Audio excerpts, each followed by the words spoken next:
Hey there, self-care warriors. Welcome back to Self-Care Haven. Today's topic is about how to address and heal your core wounds. Now, these are the wounds that are beneath the surface level emotions of rage or sadness, and they dive deeper into the more complex emotions like grief and the side effects of complex trauma, feeling of pervasive shame and worthlessness, and toxic self-blame. So I'm going to discuss with you a few of the things that I have tried for myself that have been really helpful. And I also want you guys to consult a very in-depth analysis of techniques that was actually written by Pete Walker, who is, as you probably know, the author of Complex PTSD from Surviving to Thriving. And he has an excellent website with all sorts of resources on complex PTSD, the 4F types: fight, flight, freeze, fawn, which are coping mechanisms and types that we might progress into once we're hit with trauma or once we're suffering from trauma or in response to another re-traumatizing event. So I looked at his website and I found this amazing article called Grieving and Complex PTSD, and he suggests so many amazing techniques and methods that you can use in order to express your complex emotions in response to trauma in a very healthy way, in a way that provides you a healthy release for your grief, while still channeling it into a productive healing modality, so that you're not just addressing your core wounds in the moment, but you're actually beginning to heal them at the same time. So I'm going to share with you some of his techniques, and I'll also add some of the things that I've worked on personally myself. And I hope you guys enjoy and are able to benefit from this video. So one of the first techniques that he also mentions that I've tried is, and it's very simple, incredibly simple, it's crying. It's the ability to let yourself cry. Now, depending on the sort of effects that you are suffering from in terms of your complex PTSD, crying may not feel like a safe outlet, right? Because some children, when they've been abused when they're young, depending on whether it was physical violence, physical abuse, emotional abuse, psychological abuse, and the extent of that, they may not have been taught how to safely cry, how to safely unleash those emotions. So what happens is that they repress that urge because they've been told so many times, don't cry, or they're punished for crying, they're punished for, expressing their emotions. I see little children sometimes being verbally abused by their parents, which is awful to see. And their parents will sometimes berate them in public and reprimand them for crying in a way that is so abusive, in a way that's so inappropriate. It's not that type of disciplinary thing where someone is just saying like, hey, are you okay? I need you to stop, being so loud. It's nothing like that. It's incredibly abusive, the way that these parents that I've witnessed have berated their children, have reprimanded them for crying. And if that happens chronically, then the child is taught at a very young age and conditioned to believe that they're not able to cry, that it's not safe to cry, that they will be punished for it. So when you've been through complex trauma and crying doesn't feel like a safe release to you, it's important to carve out a space where it feels safe. So it's not about forcing yourself to cry. It's simply about going deeper into whatever surface level emotion is coming up, and then releasing that surface level emotion and going deeper into the wound. And you should only do this, of course, if you are suffering from severe trauma. You should always have professional support when you're doing and trying these methods. But let's say you're at home and you are facing this huge trigger, right? And you are able to go deeply into it, and you realize that this trigger is not just about this event that just took place. It's also about something very deep, right? It's about something that happened in childhood, about a sense of not belonging, about a sense of worthlessness that you've been carrying around with you, about a sense of pervasive shame, right?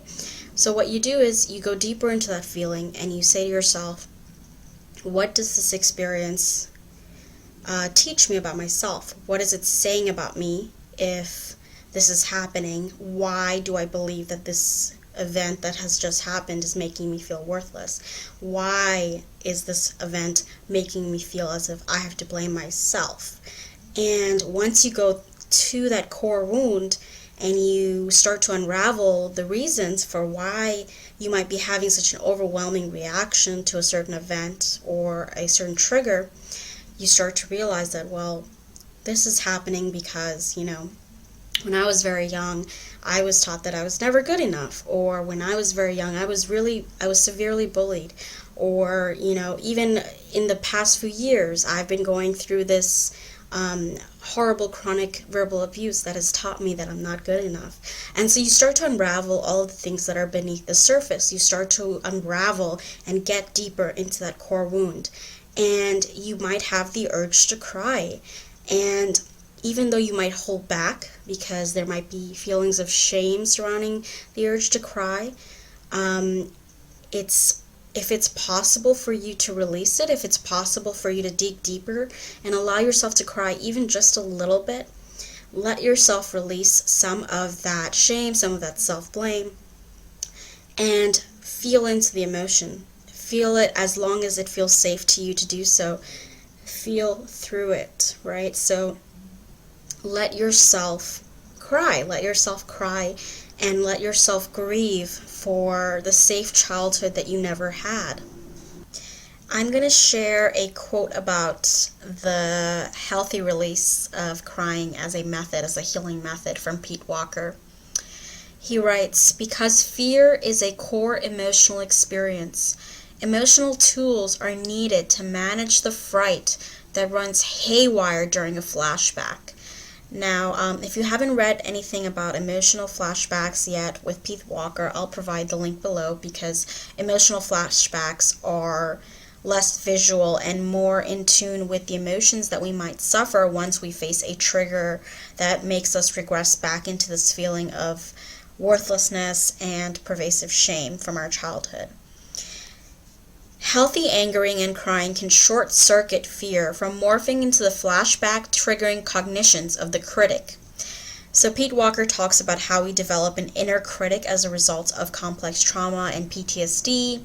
So it's that negative self-talk that keeps coming up, that blames ourselves, that tells us that we're unworthy, that we're unlovable, and so forth. Walker writes, "I have seen grieving bring the critic's devastating programs of drasticizing and catastrophizing to a screeching halt on thousands of occasions.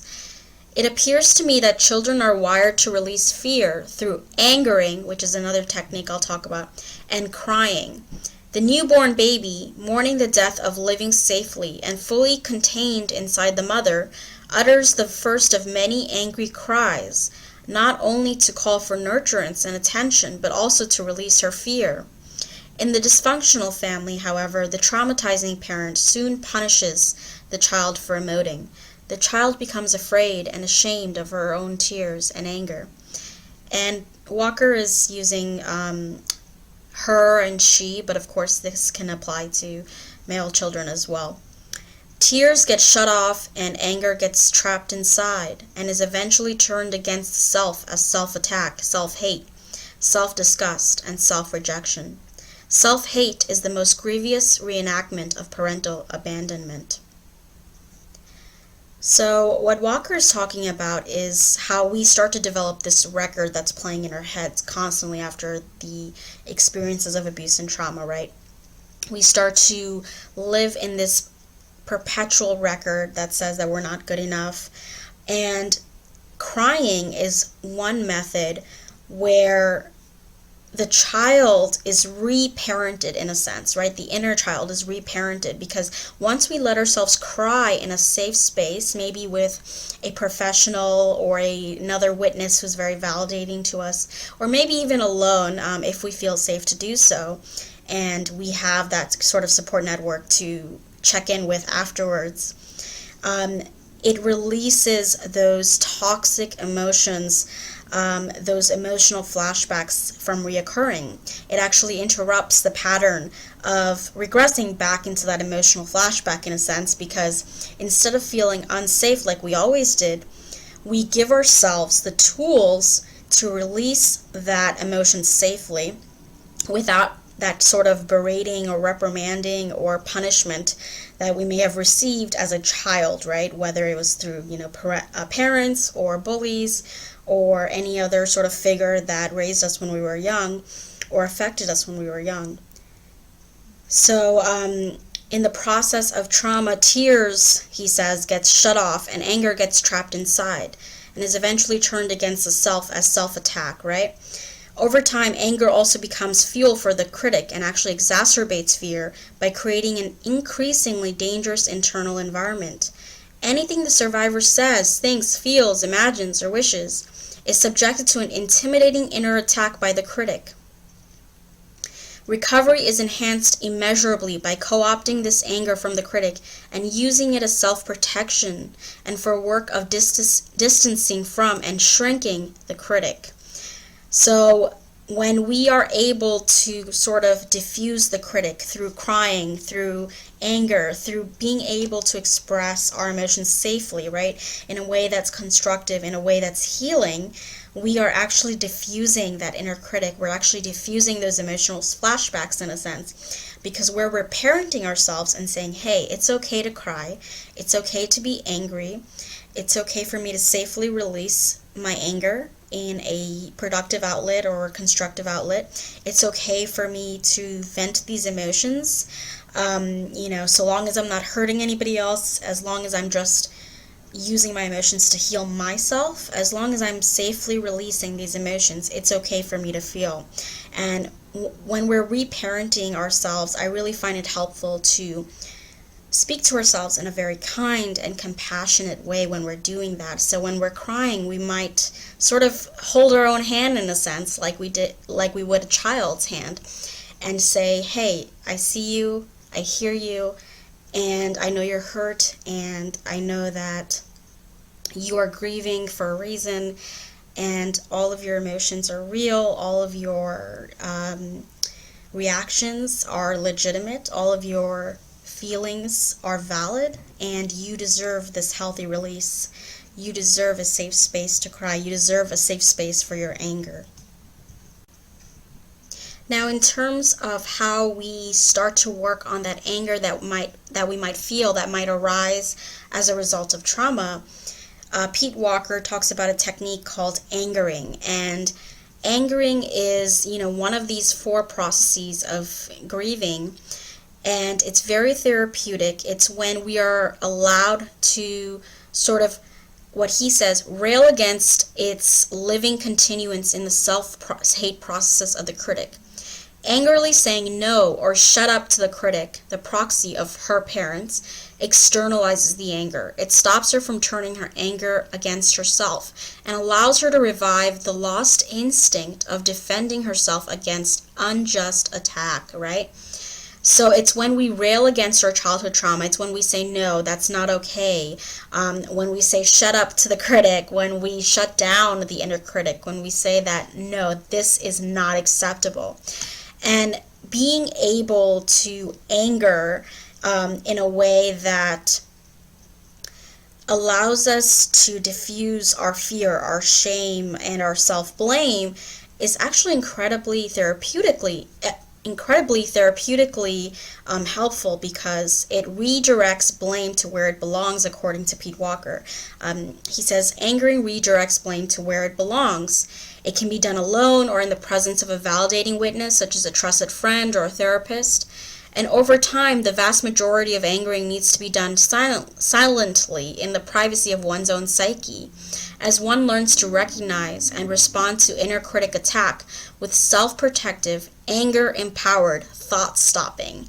I love this. Okay, so if you've read my first 2 books, The Smart Girl's Guide to Self-Care and Becoming the Narcissist Nightmare, I talk about a technique called reverse discourse. and I go in depth about the 4 techniques and the ways that you can practice reverse discourse. And angering is a large part of how we start to practice reverse discourse, because unless you're sufficiently angry enough, reverse discourse won't have as much power as if you are fueling it with emotion behind it. So if you are talking back to your abuser in your head, it won't be as powerful if you don't have that sort of emotional resonance with it behind it, saying, hey, no, shut up, this is unacceptable, this abuse is not okay. And angering works with that sort of self-parenting, that reparenting that says, your abuser was in the wrong, you are a valuable, worthy human being, and you deserve to flourish, and you deserve to recover, and you deserve to heal, and you deserve not to blame yourself anymore for this type of cruelty that you've experienced. So I think what Pete Talker talks about how angering can both stop exacerbating that inner critic, and it can also be essential to the healing process, is very, very on point. He also talks about how angering helps to deconstruct the repetition compulsion, which means that it teaches us that people who follow the example of those who have abused us in the past are not going to be able to get away with it any longer, because as long as we stay connected to that anger, that self-defense, that self-protective mode that arises along with angering, we start to realize that if that's not okay from the past, then this is not okay in the present. So when someone else tries to trample upon our boundaries in the present time, what do? We have that kind of anger to fall back on, because it arises as a self-defensive, self-protective mode where we're saying, that's not okay, I'm not going to put up with this, and I'm going to learn how to protect myself and take care of myself, even if you're not going to change your behavior. And I'm going to walk away, I'm going to distance myself, I'm going to detach, I'm going to make sure that you face, legal consequences for your actions or whatever other consequences there are. And I'm not going to give my important energy to you and your tactics. I'm going to redirect that energy into protecting myself and defending myself. So I think it's a great point that he brings up about how anger can help to interrupt the pattern of that trauma repetition cycle. And again, with reverse discourse, combined with the reverse discourse, it can be so powerful and effective in reprogramming your self-defeating thoughts and beliefs about yourself, so that you can achieve those victories that you've been, thinking about. You can achieve those goals that you've been planning, because angering allows you to say that I'm better than this, I am enough, and no matter what anybody else says to me, I know who I am. So the third method that I want to talk about, that Pete Walker also talks about, is verbal ventilation. And so this can be seen as a sort of venting that helps resolve emotional flashbacks. Pete Walker says that verbal ventilation is speaking or writing in a manner that airs out and releases painful feelings. When we let our words spring from what we feel, language is imbued with emotion, and pain can be released through what we say, think, or write. As our grieving proficiency increases, we can verbally ventilate about our losses, using shame-dissolving language to tell the story of how we were unfairly deprived of our birthright to be welcomed into a family that cherished us. So even if you did grow up in a family that cherished you, right, this can also be used in the context of a narcissistically abusive relationship where you were not cherished, where you were abandoned perpetually through, various microaggressions and, huge rage attacks, or the idealization, devaluation, and discard cycle of abuse. And verbal ventilation is incredibly therapeutic in the way that it combines both angering, crying, emotions, as well as a safe and productive, constructive outlet for expressing those emotions. So I find it helpful personally to sometimes verbally ventilate into a tape recorder, using my smartphone, not a tape recorder per se, but using my smartphone. I can record things that I might not, say to that other person or whatever is triggering me, but I can safely release it into this tape or this recording. I might find it helpful I love writing poems about what I've experienced, articles that help others.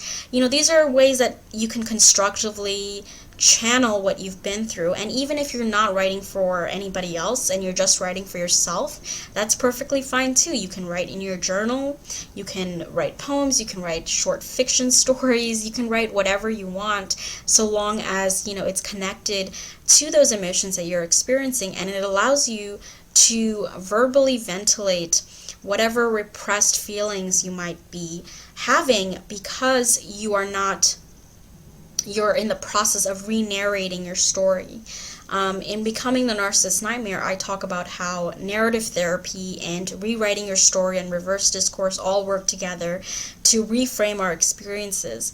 So, one of our stories that is very painful and actually destructive towards us might be that I'm worthless and I'm unlovable and that's why this happened to me.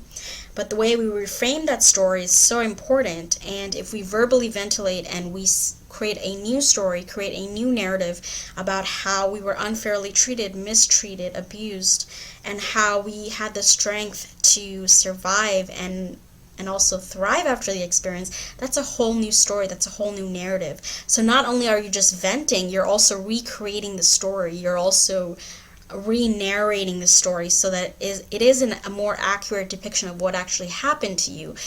It had nothing to do with your worth, it had nothing to do with how lovable you are, how worthy you are. It had everything to do with someone else mistreating you and their character and their personality and what they wanted to do in order to make themselves feel better. So that's a great way to start to resolve some of that emotional flashbacks as well, because if you're regressing into an emotional flashback, you can activate that story again, right? You can start communicating between the left side of the brain, the right side of the brain, right? Because when we're traumatized, the thinking-oriented left brain becomes underactivated because of the trauma, because it's overwhelmed by the trauma. And the right brain becomes overactivated. The right side of the brain becomes overactivated. Our emotions are basically reining in, and we lose focus, we lose control, we lose the ability to make decisions, and we lose the ability to plan. We lose that ability to become goal-oriented. So by writing and by speaking and by creating this comprehensive story and re-narrating the tale, we get these two sides of the brain that stopped communicating during trauma in order to communicate again.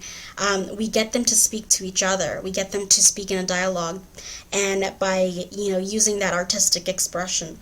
So that's a great way to not only resolve some of the traumatic effects of trauma, but also to safely release our emotions, even for the purpose of serving others, or even just to serve yourself and to help yourself heal. A few other things that I've tried personally that have worked for me is catering to that mind-body connection.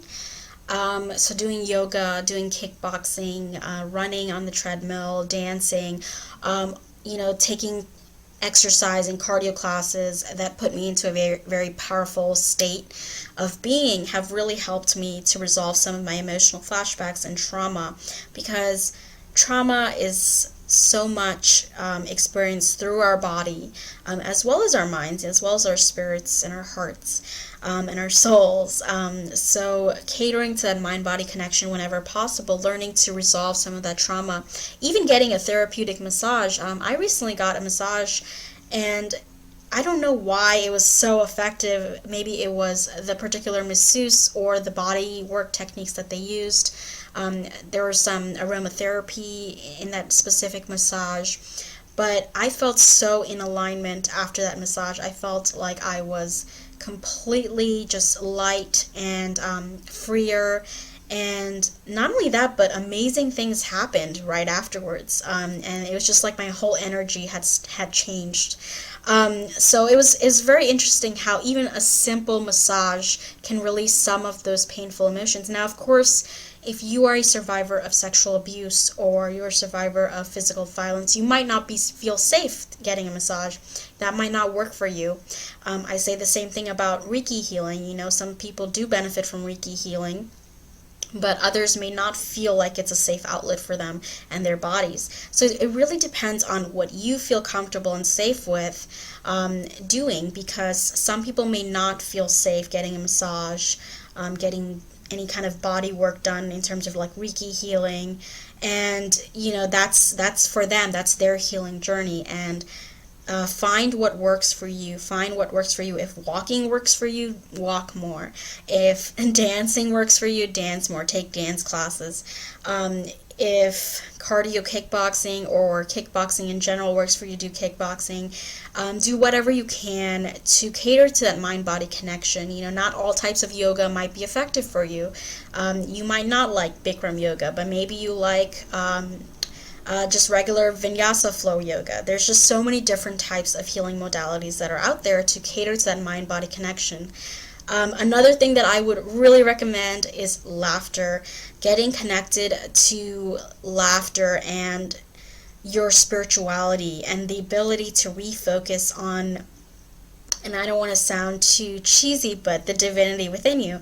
Getting connected to that light, airy feeling of being human.